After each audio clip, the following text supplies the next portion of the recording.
Kaya po mga minamahal, narito na po tayo sa pinakamahalagang gito natin bumalang gawain. Ito po ang pakinig ng salita ng ating pinakamamahal na Jesus. Kaya po mga minamahal, inaayahan ko po kayong tumayo bilang pagbibigyan sa salita ng ating pinakamamahal na Jesus. Ito po ay dadalhin ng ating mga aral, ang ating beloved preacher, beloved Brother Hill Cruz. Palakpakan po natin ating pinakamamahal na Jesus. Amen. Praise the Lord. God bless you, beloved co-preacher Bao po Mansano. At tayo po muna ay magkaisa pong dumalangin sa ating pong pinakamamahal na Panginoon. Opo, dakilang mapagpala ang banal sa langit sa makapangyarihang pangalan mo. Aming pinakamamahal na Panginoon Kristo na pinagbubuklan ng mga biyaya sa pangunandalangin ng taong nilangasan. Aming minamati nagkaroon ng Pastor Evangelista, Will Armeda, and the Prophet of God. Minsan pa kami nagpupunan ng kapasalamat sa bawat yugto na aming panalagang pinagparat nilang isan sa iyong patuloy na pagkilos sa aming kalagitnaan, patuloy na ikaw na sa amin sa tutuin, O Diyos, hallelujah. Subalit bago po yan, minsan pa kami buong pagsusumamo, buong pagpapakumbaba, himingi ng kahabagan ng kapatawaran sa lahat ng gagawa namin pagkukulang, pagkakamali pagsalansan sa banal na kalooban, patawang bawa sa amin, O Diyos, hallelujah. At sa bahaging ito na pagdadala ng Ebanghelyo ng kaligtasan na tunay sa ganang akin, wala po akong magagawa, mahal na Panginoong Jesus. Ikaw po maglagay ng mga tamang salita sa aking bibig, dalo ng espiritual kapala, simpleng kabanaan, maintindihan, inibig ng mga baguhan, mabisita, matatihan, diba aming samot panalangin sa makapangyarihang pangalan ni Jesus at aking sinasaway ang lahat ng hadlang ng kaaway, demons of hindrance, the towns and unbelief, cast out from them and bind the power of darkness. Anoint, Lord, this we pray. Amen and amen. Hallelujah. Praise the Lord. Everybody say, praise the Lord. Purihin po ating pinakamahal na Panginoong Kristo at unang sa lahat, ako nagpapabot po ng pinakamataas sa pagpupuri, pagwalhati, pagsamba sa ating pinakamamahal na Panginoong Kristo na pinagbubuklan ng mga biyaya. And I give double honor and respect to our dearly beloved Honorable Pastor Evangelist Wilmeda, the end-time problem of God. We love you so much, Mahal Pastor, and we always treasure and remember the blessed memories and teachings of our dearly beloved Honorable San Pastor Luis Almeda, beloved Mama Dear, and greeting as well to all the beloved children of Almeda family, at sa lahat din po natin minamating ibig ng mga kapatid, mga kapamanggawa, sa lahat ng ating ibig ng mga bisita nandito ngayon, maging sa lahat ng ating beloved webcast viewers throughout the world, particular po dyan sa bansang Amerika, beloved Ted, beloved Mr. Luke Smith, sa kalampang anak, at sa mga pamilya din po, anak lang at beloved Minister Pos, beloved Beauty sa Amerika, at sa lahat po ating ibig ng mga kapatid, mga kapamanggawa, sa lahat iba't ibang ng mundo na kantabi sa ating live streaming, magandang hapon po and welcome to the royal family of God. Amen. Praise the Lord. Mga iniibig,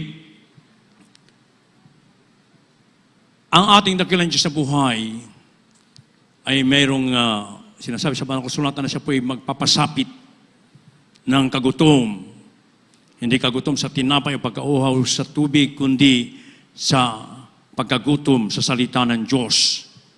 At tayo pinagpala sa lahat ng pinagpala sapagkat sa bansang Pilipinas ay maluwag pang na ipapahayag ang Ebanghelyo, ang salita ng Diyos na may kapangyarihan, mainibig ko.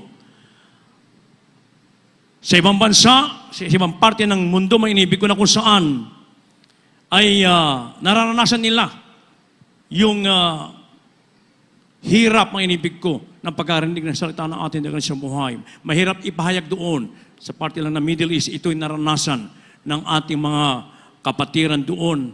Praise God na sila'y nagpatago-tago, mga inibog, at saka kami sa mga venue nila, naglalagay sila ng mga soundproof upang hindi po sila mapakinggan sa labas.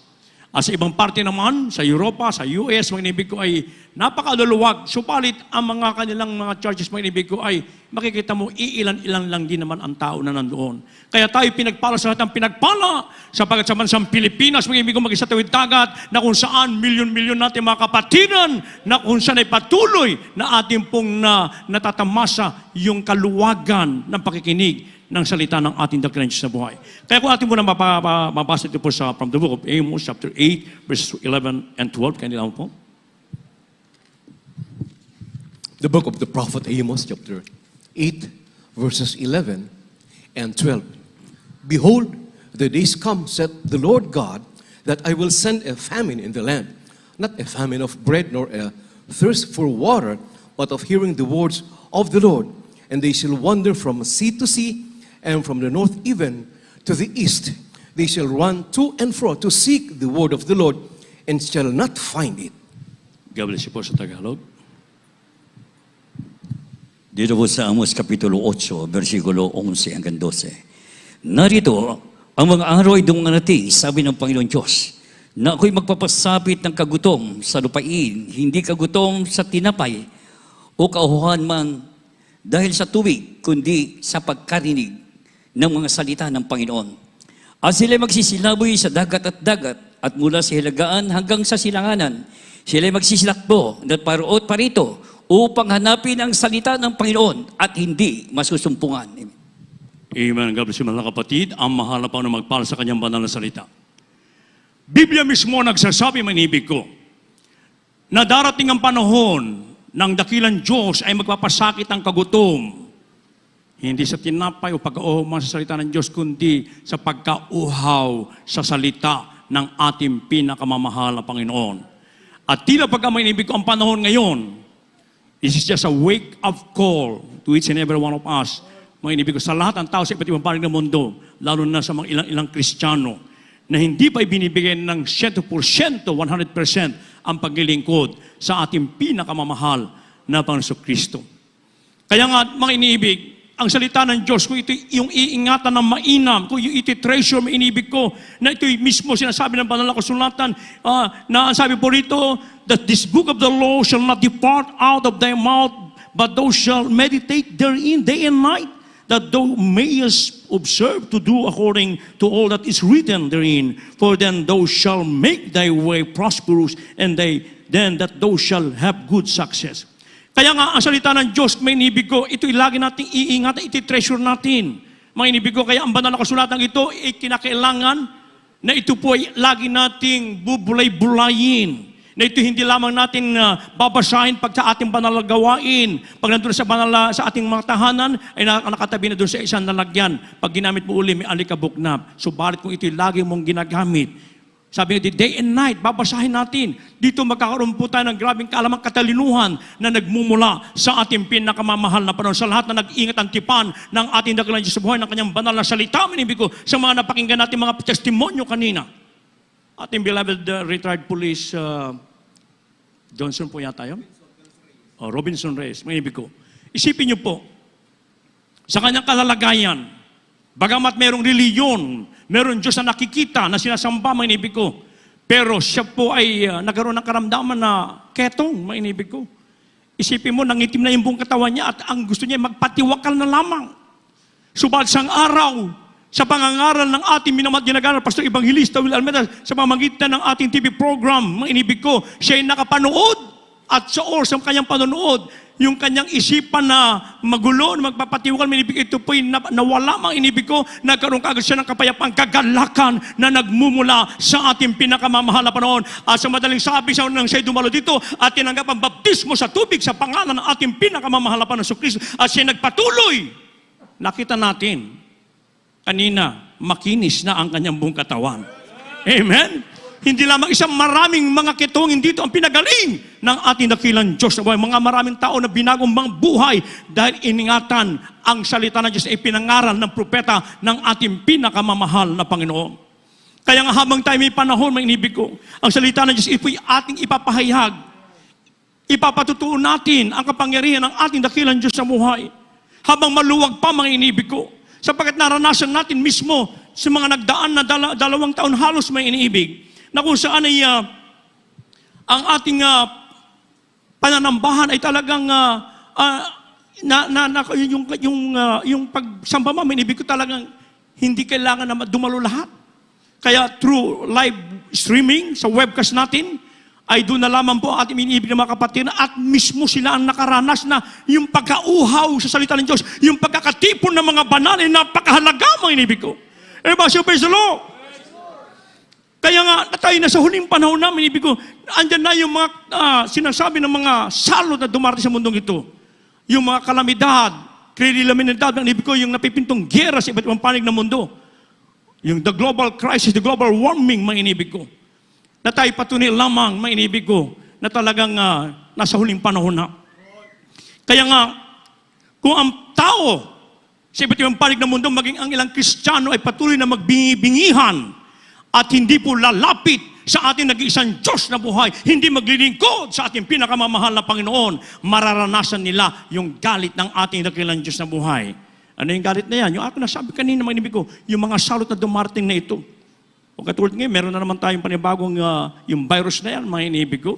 O, hindi natin alam kung ano na naman ang mangyayari. Subalit sa mga anak ng Diyos, ang sabi ng banal na kasulatan, kung ano man ang iyong mapapakinggan na masamang balita, ang mga anak ng Diyos na nagsisitiwala, ang kanilang puso ay tiwasay sa harapan ng ating pinakamamahal na Panginoon. Subalit, doon sa mga taong hindi naglilingkod sa Diyos, sa mga Kristiyano, may ilang Kristiyano na hindi pa ibinibigay ng 100% ng pagkiling sa Diyos, andun lagi ang kabagabagan, ang kabalisahan, ang takot, mga inibig ko. Kaya nga, magpasalamat tayo ng lubos. Sapagkat tayo pinagpala, sapagkat meron tayong totoong pastor ng ating kaluluwa na nanalangin araw-gabi para sa ating mga kaligtasan, mga inibig ko. Kaya bigyan natin ng importansya ang salita ng ating pinakamamahal na Panginoon. Sapagkat sa ganitong panahon, mga inibig ko na sinasabi ng ating beloved honorable pastor na maglingkod po tayo ng buong katapatan.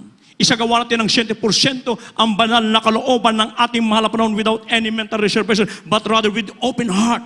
Ibigay natin yung the best na paglingkod, mga inibig ko. Yung buong kalooban, unawain natin lagi ang banal na kalooban ng ating mahal na Panginoon upang makakamtan natin yung kagalakan, yung overflowing joy, yung kapayapaan, mga inibig ko, sapagkat mismo ang Diyos ang nagsabi na kanya nang napagtagumpayan ang sanlibutang ito. Ang sabi dito sa John chapter 16 verse 33, kaya naman po. From the Gospel of St. John, chapter 16, verse 33. These things I have spoken unto you, that in me ye might have peace. In the world ye shall have tribulation, but be of good cheer. I have overcome the world. God bless you po. Dito po sa aklat ng Juan, Kapitulo 16, ang talata ay 33. Ang mga bagay na ito ay sinalita ko sa inyo upang kayo magkaroon sa akin ng kapayapaan. Sa sanlibutan ay mayroon kayong kapighatian. Ngunit laksan nyo ang loob, aking dinaig ang sanlibutan. Amen. God bless you mga kapatid. Everybody, praise the Lord. I have overcome the world, sabi ng ating mahal na Panginoon. Kaya maglingkod naman po tayo ng buong pagtatapat, ng buong kalooban natin. Unawain natin lagi ang banal na kalooban ng ating pinakamamahal na Panginoon. Sundin natin ang bawat kautusan. Yung itinuro sa ating dearly beloved person of the whole Almeida family, minibig ko, panghawakan po natin yan. Magtapat tayo magmula sa pagsunod sa kabanalan, for without peace and holiness, no one can see the Lord. Hindi lamang tayo na naging banal, pag tayo po'y sa ating pananambahan, maging saan ka man dako mapapunta, sa ibang bansa ka man, sa iyong trabaho, sa iyong sa pag-aaral mo, minibig ko, kinakailangan na lagi tayong banal, sapagkat banal ang tumawag sa atin, hindi lamang sa pananamit, maging lumalabas sa ating mga bibig, minibig ko. Magtapat tayo sa pagbibigay ng ating 10 bagit handog. Sapagkat dito, mga inibig ko, sa lahat ng utos, dito ay merong curse, may dobling sumpa, mga inibig ko. Kaya magtapat tayo ng buong katapatan, mga inibig ko. Ibigay natin yung para sa ating pinakamamahal na Panginoon. Mamuhay tayo ng ayon sa kalooban ng Diyos, lagi tayo nagpupuri, mga inibig ko, at mag-aayuno lagi, lalo pa tayo na sa huling panahon na, mga inibig ko. Kinakailangan na maging wise po ang bawat sa atin, sapagkat personal ang kaligtasan, kanya-kanya tayo na pagtatrabaho ito, mga inibig ko. Kaya nga, siya po nagsabi na laksan ang inyong loob sapagkat aking napagtagumpayan ang sanlibutan ito. Kaya lahat na nangyayari, mga inibig ko, sa ating kapaligiran, sa buong mundo ngayon, ay ito'y patuloy lamang na tayo po'y magtiwala sa ating pinakamamahal na Panginoon. Sasampalataya lamang tayo sa ating dakilang Diyos, sa ating pinakamamahal na Panginoon, Kristo. Talagang, bagamat meron po talagang mga darating na mga kaguluhan sa mundong ito, minibig ko, subalit tayo magpasalamat. Gaya ng aking nasabi, meron tayong totoong pastor na kung saan ay nananalangin araw-gabi, nagsasakripisyo hanggang sa mga oras na sa luhod ng pananalangin, pag-aayuno, upang ikaw ako tayong lahat ay mailapit na walang dungis at walang kapintasan sa harapan ng ating pinakamamahal na Panginoon. Kaya patuloy po natin panghawakan yung kaligtasan, yung ating panampalataya, yung salita na pumasok sa ating puso, minibig ko, yung ating napakinggan na ebanghelyo ng kaligtasan. Sa lahat naman nagsitiwala sa ating mahal na Panginoon. Sa mga napakinggan natin ng mga patutunan ng mga kapatiran natin, nasusunugan sila, mga inibig ko. Ang kanilang mga kapitbahay talagang grabe na ang mga, nag-iiyakan na yung mga iba. Ikaw ba naman masunugan, mga inibig ko? Pero yung ating mga kapatid, talagang ating beloved sister na naalala ko, patutuo niya, talagang wala siyang ginawa. Talagang sabi niya sa kanya ng mga kapitbahay niya, "Oy, sister, praise the Lord." Sabi sa kanya ng mga kapitbahay niya, "Umalis ka na dyan, baka kasama ka masunog ng iyong tahanan." Sabi niya, "Hindi, totoo ang aking Diyos." Itinaas niya yung kamay niya, nanalangin. Sa punong dalangin, timinuhal na pastor, sabi niya, "Apoy, lumayas ka sa pangalan ni Jesus." Mayam-mayam, napakalakas na hangin, out from nowhere, mga ibig ko, biglang, whoosh, biglang, idinayper sa ibang lugar, mga ibig ko. Di pagkatapos, mga ibig ko, nawala, hindi na nasunog yung kanyang bahay, yung sa apartment na tinitira niya, mga ibig ko, at yung kanyang mga kapitbahay na mga refrigerator, lahat ng gamit, nasa labas na lahat, malayo. Ngayon, hirap na hirap sila ngayon sa pagbabalik ng kanilang mga appliances. Samantalang ang ating kapatiran, patuloy lamang nagpupuri. Sabi niya, totoo talaga yung Diyos mo, praise the Lord, sabi sa kanya. Everyone, praise the Lord. Makikita natin, pag tayo magtitiwala sa sampalataya, sa ating pinakamamahalapan, makakamtan natin ang grabing pagkapalbiyay, ang proteksyon na nagmumula sa ating pinakamamahalapan. Ngayon, paano po natin mapapanatili, mapaiingatan ng mainam ang salita ng Diyos? Sapagkat darating talaga na ang salita ng Diyos, may inibig ko, ay mawawala, may inibig ko. Ano ang pinagagawa ng ating mahalapan na dapat natin gawin? From the Epistle of Paul, Colossians chapter 3, verse 2, and Ephesians chapter 5, verse 27. Magkasunod itong basahin, kaya nila po. In the book of Colossians chapter 3, verse 2, set your affection on things above, not on things on the earth. The book of Ephesians chapter 5, verse 27. That he might present it to himself a glorious church, not having spot or wrinkle or any such thing, but that it should be holy and without blemish. God bless you po sa Tagalog. Colosas Kapitulo 3, versikulo 2. Ilagak ninyo ang inyong pag-iisip sa mga bagay na nasa itaas, huwag sa mga bagay na nasa ibabaw ng lupa. Amen.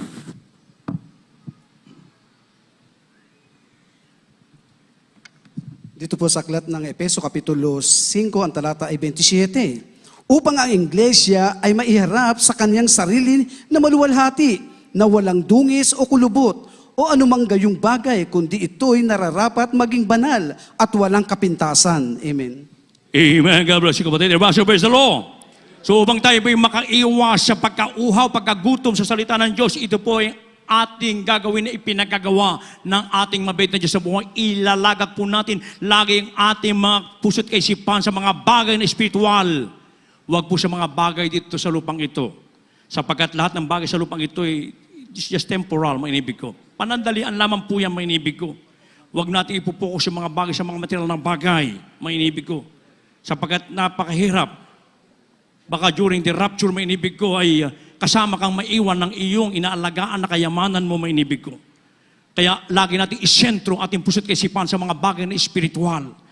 Panghawakan natin yung ating makaligtasan, mainibig ko. Magtapat po tayo sa lahat ng utos ng dakilang Diyos na dito hindi nagkulang ang ating dearly beloved President Lord Almeida Family Minute na tayo tinuturuan, pinangangaral lagi, mainibig ko.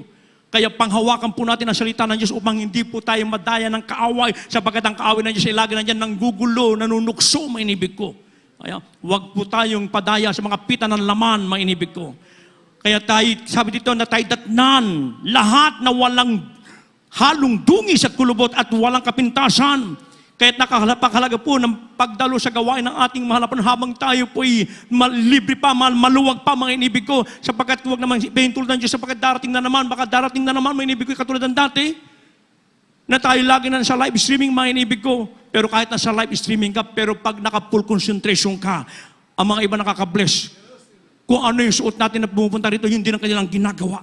At talagang nakasentro sa kanilang panonood. Hindi katulad ng may ilang piraso, na nakausap ko na nagluluto, tapos naglalaba, ay paano ko makapag-concentrate yung kapatid? Kaya nung sinabi ko, salamat kuya, salamat sa pagtutuwid na nalaman ko siya, dapat talaga, sapagkat nasa banal na gawain ka ng ating mahal na Panginoon. So praise the Lord. Kaya panghawakan po natin, isagawa po natin ang lahat ng kalooban ng ating dakilang sa buhay upang makamtan po natin sapagkat ang Diyos mismo ay naghanda ng lugar na ating pupuntahan. Kaya sabi dito, huwag magulumihanan ng inyong puso. Ano po sabi sa huling talata?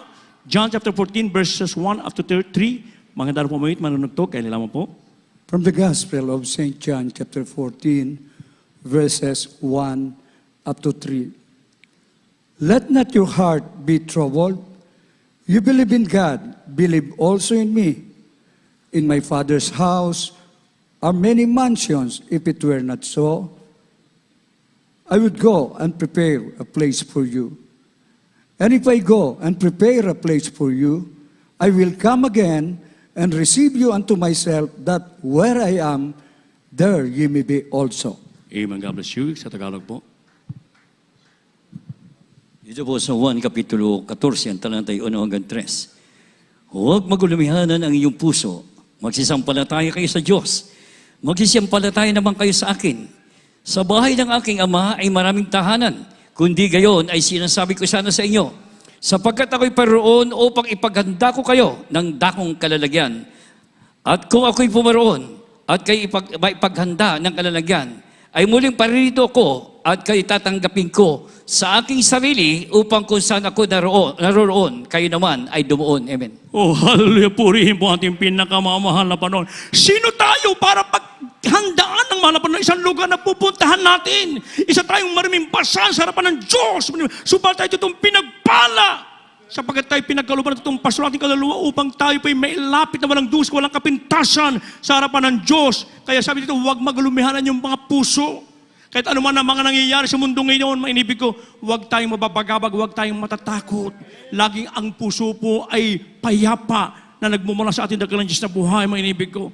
Panghawakan natin ating makaligtasan sapagkat totoo, yung lugar na ating pupuntahan, marami na nakakita doon. Nakabalik sa ating mundo, mga inibig ko. Maalala ko yung, bago tayo magtapos, isa natin patutunang kapatiran, almost 20 years ago na ito, mga inibig ko. Sa kanyang paglilingkod sa ating mahal na Panginoon, nandun humahayo siya. Sa tuwing naman siya mag-apply ng trabaho, hindi siya matanggap. Kaya ang ginawa niya, humayo talaga siya ng humayo. Ipinapahayag ang salita ng Diyos. Hanggang sa nakapag-asawa na siya, mayroon na silang isang anak ng mga panahon na yon, nahirapang bumili pati ng panggatas ng anak niya, mga inibig ko.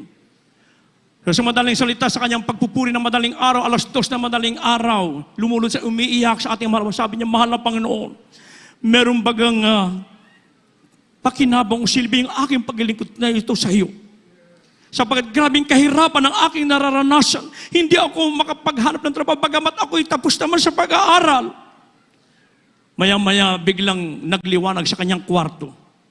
Tinapik siya, sabi niya, mahal na prinsipe.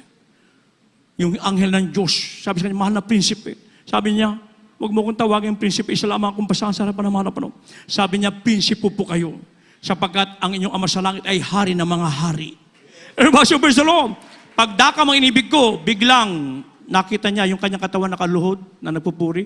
Biglang sa isang kisap mata nandun na siya sa langit. At sabi ng anghel sa kanya, yan ang iyong bahay. Merong malaking arko na nakalagay doon, nakalagay yung pangalan niya. At alam niyo po ba kung gaano kalaki yung mansion natin sa langit? Sinlaki ng Mega Mall. Grabe, mga inibig ko. At pagkatapos ay talaga naman po yung lugar, nakikita niya yung nilalakan, ginto. Tama yung sabi ng banal na kasulatan, ginto. At yung tubig doon, makikita mo yung ilalim, mga inibig ko. At nang siya humiga doon sa kama, sabi niya, mahal na Panginoon, dito na po ako, gusto ko na rito. Sabi niya, hindi. Bumaba ka. Bumalik ka.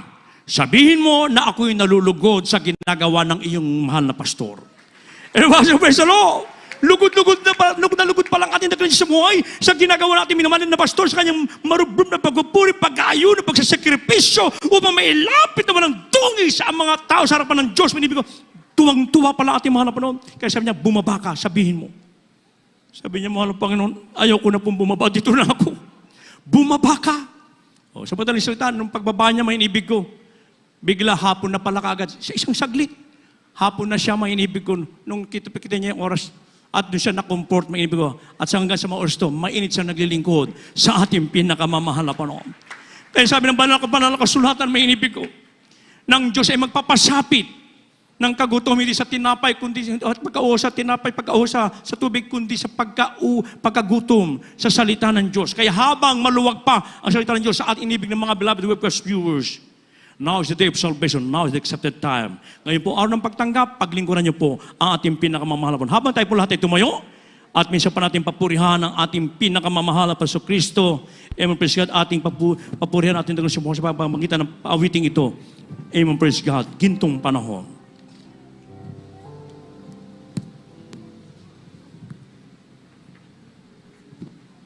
Habang ginibigay ang putuhan sa Black Preacher, Brother Joey.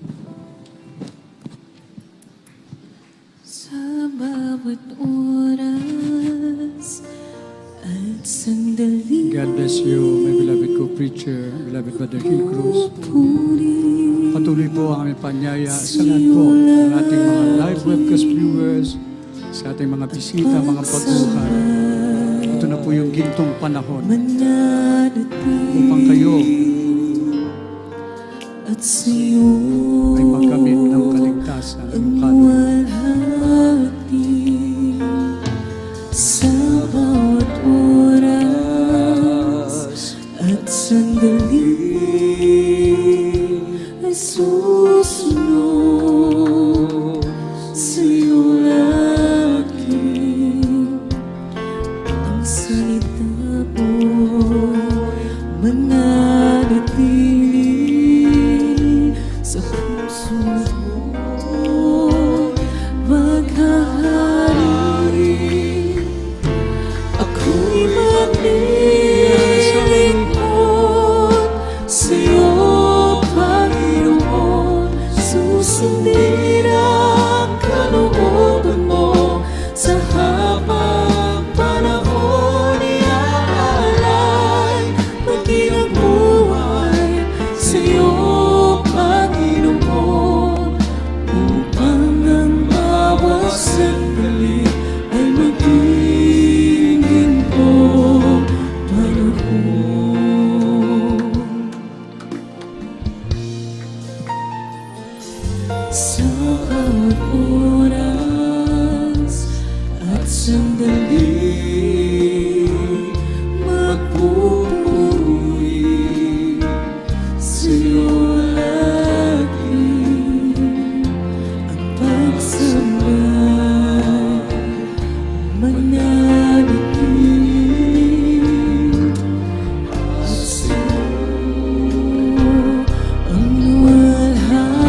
susundin ang kalooban mo sa habang panahon. Iaalay maging ang buhay sa'yo, Panginoon, upang ang bawat sandali ay maging ginto panahon. Ako'y maglilingkod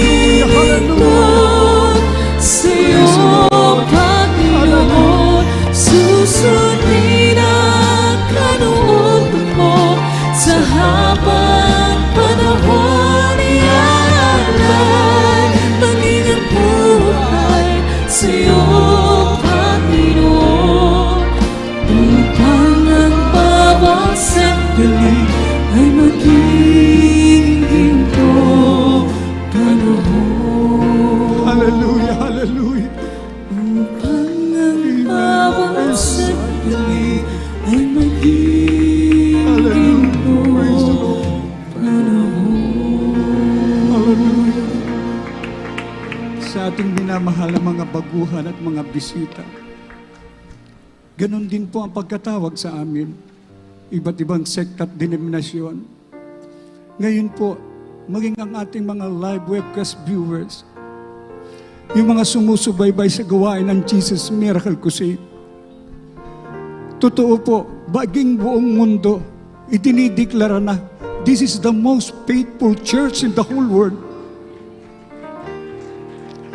Noong nakarang araw, mayroong isang taxi driver, I keep on sharing the Word of God. Sabi niya, Brad, pagod na ako. Gutom na ako sa salita ng Diyos. Sa aking relihiyon, walang pakinabang. Salamat, binigyan mo ako ng pangyaya. May pagkakataon pala ako upang mabusog ng salita. Dahil totoo po ang ipinapangaral dito, salita na may kapangyarihan. Kayo po ang makikinabang. Gigiling ang karamdaman nyo, magbabago ang buhay nyo. Mapapalaya kayo sa lahat ng kasalanan, mga minamahal ko. Higit sa lahat, yung kasiguraduhan sa buhay na wala hanggan. This world will end soon. Sabi nga po ng mga expert, na mga war expert. Ngunit mga minamahal, bago maganap yan, magtagutom maging sa salita ng Diyos. Dito ka sa Jesus Miracle Crusade, ang salitang ipinapangaral ng propeta ay totoo po. May kapangyarihan nandoon nagmumula sa ating pinakamamahal na Panginoong Yesus. Kaya nga mga minamahal, maging tayo po ng mga datihan, mga baguhan, wala nang panahon para bumitaw. Lalo na sa mga baguhan, ito po yung gintong panahon na kung saan huwag niyong sayangin. Ngayon ang araw ng kaligtasan. Sa ating minamahal naming mga bisita at magiging kapatid sa ating pinakamamahal na Panginoong Jesus. Kayo po'y pinagpala sapagkat alam namin na ang ating dakilang Diyos ang tumawag sa inyo dito sa tunay na iglesia ng ating pinakamamahal na Panginoong Jesus. Kayo po ang mga saksi kung paano kumikilos ang ating dakilang Diyos sa bawat buhay ng tapat na mananampalataya sa JMCIM. Inyo narinig ang mga buhay na patotoo. Ito'y dakilang tanda, kababalaghan, himala, na katuparan na ipinangako dito sa banal na kasulatan kung ibigay mo ang buhay mo sa Kanya. Isuko mo ang lahat sa ating pinakamamahal na Panginoong Hesus. Ikaw rin ay pagpapalain. Isang araw magpapatuto ka sa pulpito. Hindi ka na iiyak sa kalukutan. Iiyak ka na kagalakan na ang Diyos ay buhay at makapangyarihan. Meron pong 4 na reglamento ng kaligtasan. The 4 requirements of salvation, na ito po ang magiging susi upang mabuksan ang mga pintuan sa langit. Isusulat ang pangalan mo sa aklat ng buhay at ikaw ay magiging tunay na anak, tagapagmana ng buhay na walang hanggan. Una po ay ang pananampalataya. Kailangan mong sumampalataya sa nag-iisang Diyos na bumaba mula sa langit at nagpahayag bilang isang tao upang magdusa at mamatay sa krus ng Kalbaryo para sa kasalanan ng buong mundo. At nabuhay na maguli upang patunayan siya ang nag-iisang Diyos, wala nang iba, ang ating pinakamamahal na Panginoong Hesus. Ang pangalawa ay ang pagsisisi. Kailangang pagsisihan mo ang lahat ng iyong mga kasalanan at iwanan ang makasalanang buhay na hindi mo na kailanman babalikan pa. Kapag nakita ng ating dakilang Diyos na nais mong totoong magbago upang maging banal at matuwid, tutulungan ka niya. Patatawarin ka niya at hindi ka niya pababayaan. Ang pangatlo ay ang bautismo sa tubig sa pangalan ni Jesus. Babautisman po kayo rito sa ating after the service, maging sa lahat po ng ating mga webcast viewers, kung sino po yung mga nariyan, ng mga elders of the church, mga beloved preachers, kayo po'y babautismuan. Ang layunin upang kayo po'y lubos na mapatawad sa tubig, sa pamamagitan ng paglubog sa tubig sa pangalan ni Jesus. At ang pang-apat, babautismuhan kayo ng banal na Espiritu ng ating pinakamamahal na Panginoong Jesus. Kaya nakasulat po yan sa banal na kasulatan. Gawa 2:38. Mangagsisi kayo at mangagbautismo ang bawat isa sa inyo sa pangalan ni Jesucristo sa ikapapatawad ng iyong mga kasalanan at tatanggapin nyo ang kaloob ng Espiritu Santo. Kaya pag sumayo, ang Diyos ang magbabautismo sa inyo ng kanyang banal na Espiritu. Pag sumayo ang banal na Espiritu, talaga pong dapat kang magpasalamat dahil ikaw ay tunay na Kristiyano. May kapangyarihan laban sa lahat ng gawa ng kaaway. Lahat ng kasamaan, ikaw ay magtatagumpay, gagaling karamdaman mo, magbabago ang buhay mo, magkaroon ka pa ng tunay ang buhay na walang hanggan sa piling ng ating dakilang Diyos. Kaya nga, patuloy lang po tayo upang ang antas ng ating pananampalataya ay lumago ng lumago. Amen. Sa ating minamahal na baguhan at mga bisita, tanggapin niyo ang ating pinakamamahal na Panginoong Hesus. Itaas niyo po ang inyong mga kamay, isuko niyo ang buhay niyo sa ating pinakamamahal na Panginoong Hesus. Sumunod po kayo sa panalangin ito. Dakila at mapagpalang Ama, Diyos na makapangyarihan sa lahat, sa pangalan ng aming pinakamamahal na Panginoong Hesus, ako po ay isang taong makasalanan. At ako po'y nagsisisi sa lahat ng aking mga nagawang pagkakasala sa iyo mula nang ako'y magkaisip hanggang sa mga oras na ito. Humingi po ako ng kapatawaran sa iyo, dakilang Diyos. Pinakamamahal na Panginoong Hesus, tinatanggap kita ngayon bilang sarili kong tagapagligtas, Diyos at Hari ng aking buhay. Maglilingkod na po ako sa iyo mula ngayon hanggang sa iyong pagbabalik. Tulungan mo po akong masunod ang iyong banal na kalooban. Iniibig kita, pinakamamahal na Panginoong Hesus. Pumasok po kayo sa aking puso na marumi sa kasalanan at hugasan mo po ako ng iyong banal na dugo na umagos doon sa krus ng Kalbaryo nang dahil sa akin sa pangalan ng pinakamamahal na Panginoong Hesus. Manatili pong nakatasan yung mga kamay, makipag-ugnayan po at kami naman po ang mananalangin para sa inyo. Opo mapagpala naming Ama, Diyos na makapangyarihan sa lahat. Sa pangalan mo, aming pinakamamahal na Panginoong Hesus, sa unang panalangin ng aming minamahal at ginagalang na mahal na pastor, Evangelista Wildy Almeda, ang iyong huling propeta. Maraming salamat po, O Diyos, sa patuloy na pagliligtas mo. Marami pang kaluluwa. Narito ang mga kaluluwa na tawas pusong tumanggap sa iyo. Patawarin mo po sila at isulat ang kanilang pangalan dyan sa aklat ng buhay. Dalangin po namin, gawin mo po silang tunay na Kristiyano sa puso, sa gawa at katotohanan, tagapagmana ng buhay na walang hanggan. Iligtas mo po sila 10 ng kanilang mga mahal sa buhay. Panghawakan mo po sila hanggang sa iyong pagbabalik. Ito ang aming samot dalangin sa pangalan ng pinakamamahal na Panginoong Yesus. Amen and amen.